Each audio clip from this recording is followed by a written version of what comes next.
हर सपने को अपनी सांसों में रखो, हर मंजिल को अपनी बाहों में रखो, हर जीत आपकी है ऐ दोस्त, बस अपने लक्ष्य को अपनी निगाहों में रखो। आइए संधि के तीसरे भेद विसर्ग संधि के बारे में समझने का प्रयास करते हैं। यहाँ से भी परीक्षा में बहुत क्वेश्चन बनते हैं। तो विसर्ग का मेल यदि स्वर से हो या व्यंजन से हो तो वहाँ पर कौन सी संधि होगी? वहाँ पर विसर्ग संधि होगी। विसर्ग संधि का पहला नियम क्या कहता है? यदि विसर्ग से पहले अ तथा विसर्ग के बाद में अ या प्रत्येक वर्ग का तीसरा, चौथा, पांचवा वर्ण हो या रा, ला, वा, हा हो तो विसर्ग जो है वो किस में चेंज हो जाता है? विसर्ग ओ में चेंज हो जाएगा। किस में चेंज हो जाएगा? विसर्ग ओ में। हम प्रत्येक वर्ग के तीसरे, चौथे, पांचवें वर्ण की बात पहले ही कर चुके हैं व्यंजन संधि में ही। आप वहीं से समझने का प्रयास करेंगे इसे।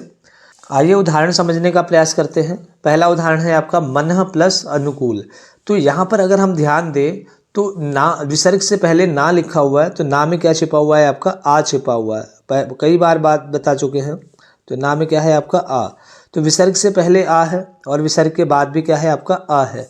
तो इस कंडीशन में विसर्ग का क्या हो जाएगा? ओ हो जाएगा। तो मात्रा ओ आ जाएगी। तो मनः प्लस अनुकूल में क्या हो जाएगा? आपका मनोकूल। इसी प्रकार यहाँ पर तपः प्लस बल।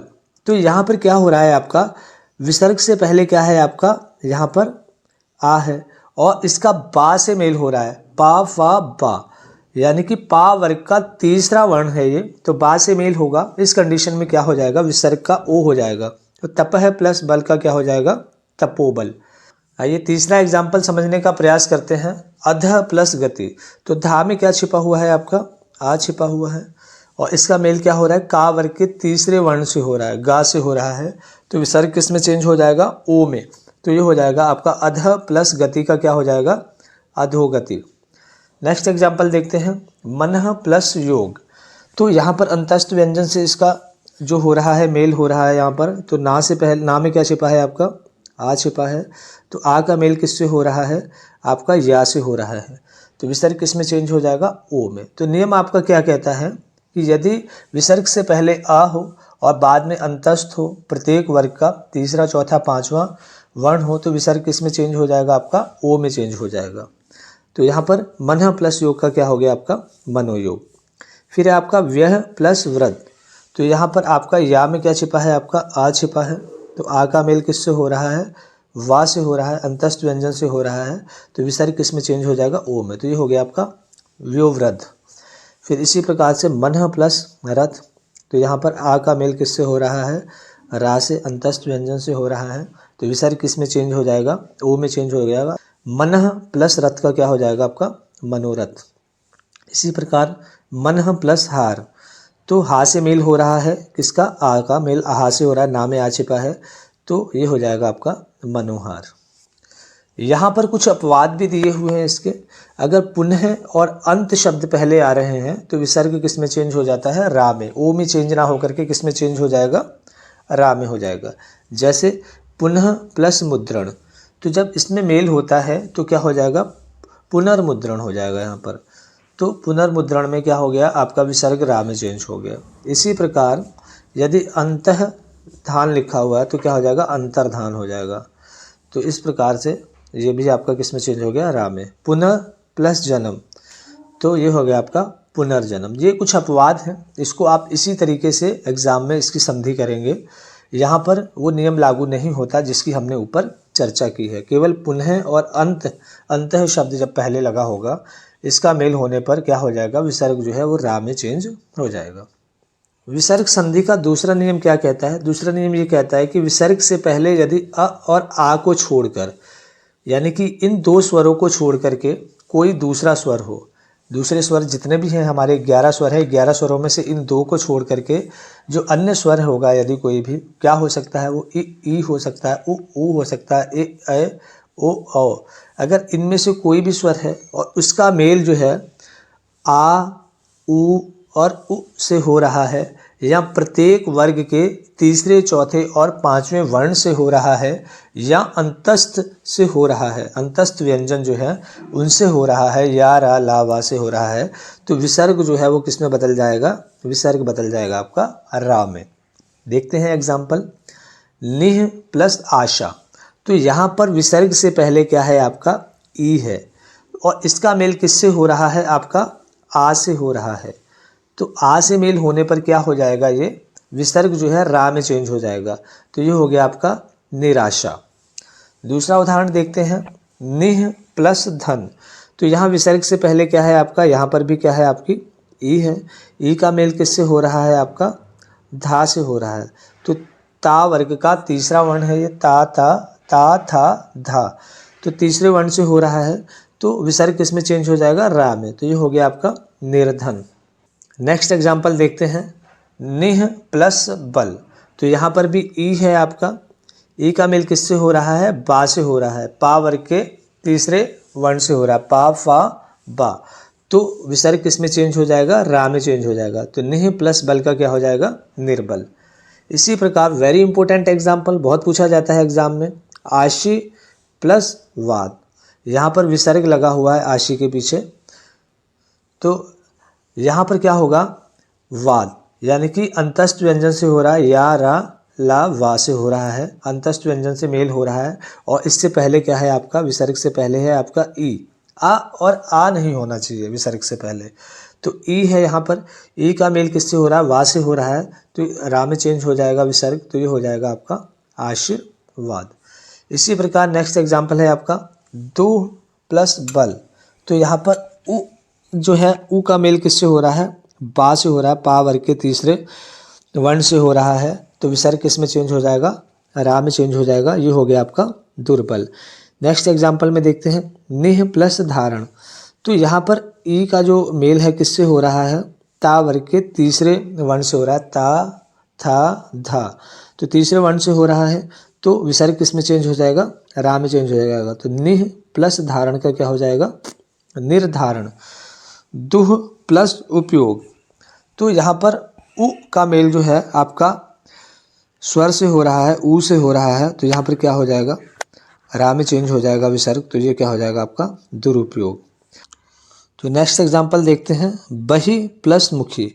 तो यहाँ पर विसर्ग से पहले क्या है आपकी ई है और इसका मेल किससे हो रहा है माँ से हो रहा है। तो यहाँ पर क्या हो जाएगा विसर्ग का रा हो जाएगा बहिर्मुखी। विसर्ग संधि का तीसरा नियम क्या कहता है कि यदि विसर्ग से पहले कोई भी स्वर हो आपका, तो 11 स्वरों में से कोई भी स्वर हो आपका और उसके बाद में चा छा और शा हो, तो विसर्ग जो है वो किस में बदल जाता है शा शलजम में बदल जाता है। तो यहाँ पर ध्यान देना है हमें कि विसर्ग से पहले कोई भी स्वर हो सकता है और बाद में आपके ये 3 वर्ण हैं चा छा और शा हो, तो विसर्ग किस में चेंज हो जाता है शा में चेंज हो जाता है। जैसे पहला एग्जाम्पल है निह प्लस चिंत। तो यहाँ पर विसर्ग से पहले जो है आपका क्या है ई है और इसका मेल किससे हो रहा है आपका चा से हो रहा है। तो चा से मेल होने पर क्या हो जाएगा शा हो जाएगा। तो ये हो गया आपका निश्चिंत, यहाँ बिंदु लगेगा आपका। फिर दूसरा एग्जाम्पल देखते हैं, निह प्लस छल। तो यहाँ पर विसर्ग से पहले क्या है आपका ई है और उसके बाद में किससे मेल हो रहा है छा से। तो ये किस में चेंज हो जाएगा ये हो जाएगा आपका शा में चेंज हो जाएगा। तो निह प्लस छल का क्या हो जाएगा निश्चल। फिर है आपका दुह प्लस शासन। तो विसर्ग से पहले क्या है आपका ऊ है और इसका मेल किससे हो रहा है शा से हो रहा है। तो विसर्ग किस में चेंज हो जाएगा शा में चेंज हो जाएगा। तो ये क्या हो गया आपका दुह प्लस शासन का क्या हो गया दुशासन। विसर्ग संधि का चौथा नियम क्या कहता है, यदि विसर्ग से पहले ई और ऊ हो और विसर्ग के बाद जो है का खा टा ठा और पा फा हो, तो विसर्ग किस में बदल जाता है शा में बदल जाता है। तो यहाँ पर ध्यान रखना है का वर्ग के 2 वर्ण टा वर्ग के 2 वर्ण और पा वर्ग के 2 वर्ण यदि होते हैं विसर्ग के बाद में और विसर्ग से पहले ई और ऊ हो आपका, तो उस कंडीशन में क्या हो जाता है आपका विसर्ग जो है किसमें चेंज हो जाएगा शा षटकोण में चेंज हो जाएगा। उदाहरण समझने का प्रयास करते हैं, निह प्लस कपट। तो यहाँ पर विसर्ग से पहले क्या है आपका ई है और बाद में क्या है आपका का है। तो का से मेल होने पर क्या हो जाएगा इसका हो जाएगा आपका शा हो जाएगा। तो निह प्लस कपट का क्या हो जाएगा निष्कपट। आइए अगला एग्जाम्पल समझने का प्रयास करते हैं। यहाँ पर निह प्लस ठुर। तो यहाँ विसर्ग से पहले क्या है आपका ई है और बाद में क्या है आपका ठा है। तो यहाँ पर मेल होने पर क्या हो जाएगा, ये विसर्ग जो है ये किस में चेंज हो जाएगा, ये शा में चेंज हो जाएगा। तो निह प्लस ठुर का क्या हो जाएगा, निष्ठुर। इसी प्रकार धनुः प्लस टकार, तो यहाँ पर पहले क्या है आपका ऊ है, ऊ का मेल किससे होगा, टा से होगा। तो विसर्ग किस में चेंज हो जाएगा, विसर्ग हो जाएगा शा में चेंज। तो ये हो जाएगा धनुष्टंकार। अपवाद, इसका एक अपवाद है, केवल ये अपवाद है, ये भी एग्जाम में पूछा जाता है। तो दुह प्लस खा में क्या होता है, यहाँ पर विसर्ग नहीं हटता है और पूरा उसी तरीके से लिख दिया जाता है दुख। यहाँ पर विसर्ग का शा नहीं होता है, इसको आपने ध्यान में रखना है, बहुत इंपॉर्टेंट है, एग्जाम में पूछा जाता है। केवल दुख एक ऐसा शब्द है जिसमें पहले ऊ है बाद में खा है, लेकिन विसर्ग जो है वो चेंज नहीं होता है, इसी तरीके से इसको लिख दिया जाता है। विसर्ग संधि का 5वां नियम ये कहता है कि यदि विसर्ग के बाद में ता और था हो तो विसर्ग जो है किस में चेंज हो जाता है, सा में चेंज हो जाता है। जैसे नमः प्लस ते, तो विसर्ग के बाद में यहाँ पर ता है तो विसर्ग किस में चेंज हो जाएगा, सा में। तो ये हो गया आपका नमस्ते। इसी प्रकार मनः प्लस ताप, तो विसर्ग के बाद में क्या है आपका ता है, तो ये हो गया आपका मनस्ताप। विसर्ग संधि का 6वां नियम क्या कहता है कि विसर्ग के बाद यदि छा हो तो विसर्ग किस में बदल जाएगा, विसर्ग बदल जाएगा चा में, और विसर्ग जो है वो क्या हो जाएगा, लुप्त हो जाएगा। तो अनु प्लस छेद, तो यहाँ पर विसर्ग का क्या हो जाएगा, चा हो जाएगा। तो अनु प्लस छेद में क्या हो जाएगा, अनुच्छेद। छत्र प्लस छाया, तो यहाँ पर विसर्ग का क्या हो जाएगा, आधा चा हो जाएगा, तो ये हो जाएगा छत्र छाया। विसर्ग संधि का 7वां नियम क्या कहता है, विसर्ग के बाद यदि रा हो तो विसर्ग क्या हो जाएगा आपका, विलुप्त हो जाएगा, लोप हो जाएगा, गायब हो जाएगा और कोई भी परिवर्तन नहीं होगा। विसर्ग के बाद क्या होना चाहिए आपका, रा। जैसे पहला एग्जाम्पल है निह प्लस रोग, तो यहाँ पर विसर्ग के बाद में क्या है, रा है आपका, तो विसर्ग गायब हो जाएगा और ये मात्रा जो है आपकी दीर्घ हो जाएगी यहाँ पर, तो ये हो जाएगा निरोग। निह प्लस रस, तो विसर्ग गायब हो जाएगा, मात्रा जो है बड़ी की लग जाएगी, तो ये हो गया आपका नीरस। निह प्लस रज, तो बड़ी की मात्रा लग जाएगी, विसर्ग गायब, नीरज। निह प्लस खा, तो ये हो जाएगा आपका नीक। विसर्ग संधि का 8वां नियम क्या कहता है, यदि विसर्ग से पहले अ या आ हो और विसर्ग के बाद में कोई भिन्न स्वर हो, यानी कि अ और आ नहीं होना चाहिए, तो विसर्ग क्या हो जाता है, लुप्त हो जाता है या गायब हो जाता है। जैसे पहला एग्जाम्पल देखते हैं यहाँ पर अतः प्लस एव, तो यहाँ विसर्ग से पहले क्या है आपका आ है और विसर्ग के बाद में भिन्न स्वर है ए, तो इस कंडीशन में क्या हो जाएगा, विसर्ग जो है आपका गायब हो जाएगा और ये दोनों पद जो है जुड़ करके क्या कर देंगे, संधि कर देंगे। तो अतः प्लस एव का क्या हो जाएगा, अतएव। विसर्ग संधि का 9वां नियम क्या कहता है, विसर्ग संधि का 9वां नियम ये कहता है कि यदि विसर्ग से पहले अ हो और विसर्ग के बाद में का और पा हो तो विसर्ग में परिवर्तन नहीं होगा। तो विसर्ग से पहले यदि आपका क्या दिया हुआ है, अ दिया है और विसर्ग के बाद में आपका का और पा दिया है, तो विसर्ग में कोई भी परिवर्तन यहाँ पर नहीं होने वाला है। एग्जाम्पल समझते हैं, जैसे प्रातः प्लस काल, तो यहाँ पर ता में क्या है आपका आ है, वर्तनी विश्लेषण करने पर जो है पहले क्या आएगा, अ आएगा और अ का मेल किससे हो रहा है, यहाँ पर का से हो रहा है, तो का से मेल होने पर क्या होगा, विसर्ग में कोई परिवर्तन नहीं होगा। तो यहाँ पर देखिए प्रातः काल इसी तरीके से लिख दिया जाएगा। दूसरा एग्जाम्पल देखते हैं अंतःकरण, तो यहाँ पर ता में क्या है आपका आ है और इसका मेल किससे हो रहा है आपका का से हो रहा है, तो कोई परिवर्तन नहीं होना विसर्ग में, अंतःकरण आ गया।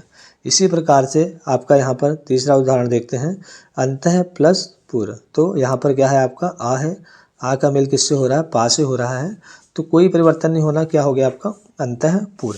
इसके कुछ अपवाद हैं, जैसे यहाँ पर हम देख रहे हैं पहले उदाहरण में नमः प्लस कार, तो यहाँ पर माँ में भी क्या है आपका आ है, लेकिन इसका मेल किससे हो रहा है, का से हो रहा है, तो यहाँ पर विसर्ग जो है वो गायब हो जा रहा है और विसर्ग किस में चेंज हो जा रहा है, सा में चेंज हो जा रहा है, तो सा में चेंज हो जा रहा है यहाँ पर, तो ये हो गया आपका नमस्कार। ये बहुत ही महत्वपूर्ण एग्जाम्पल हैं, ये दोनों एग्जाम में बहुत पूछे जाते हैं। दूसरा है पुरः प्लस कार, तो यहाँ पर विसर्ग जो है गायब हो जाता है और इसकी जगह क्या आ जाएगा आपका सा हो जाता है, विसर्ग का क्या हो जाएगा, सा हो जाएगा, तो पुरः प्लस कार का क्या हो जाएगा आपका पुरस्कार। तो दोस्तों हमने आज की इस वीडियो में विसर्ग संधि को भी बहुत अच्छे तरीके से समझा है। आपको भरोसा दिलाता हूँ कि इसमें उन्हीं उदाहरणों को लिया गया है जो एग्ज़ाम में पूछे जाते हैं। आपको इस वीडियो को बार बार देखना है और अपने एग्ज़ाम में संधि का कोई भी प्रश्न गलत नहीं करना है। मेरे द्वारा संधि की तीनों भेद जो है उनको बहुत ही विस्तार पूर्वक समझाया गया है। आप इन तीनों वीडियो को देखिए और एग्ज़ाम में सफलता पा करके नई बुलंदियों को छूइए। आप इस वीडियो को अपने दोस्तों के साथ शेयर करना, मेरे चैनल को ज़रूर सब्सक्राइब करना है आपने, और अपने दोस्तों के साथ शेयर करना ना भूलें ताकि और बच्चे भी जो हैं इस वीडियो का लाभ उठा सकें। धन्यवाद।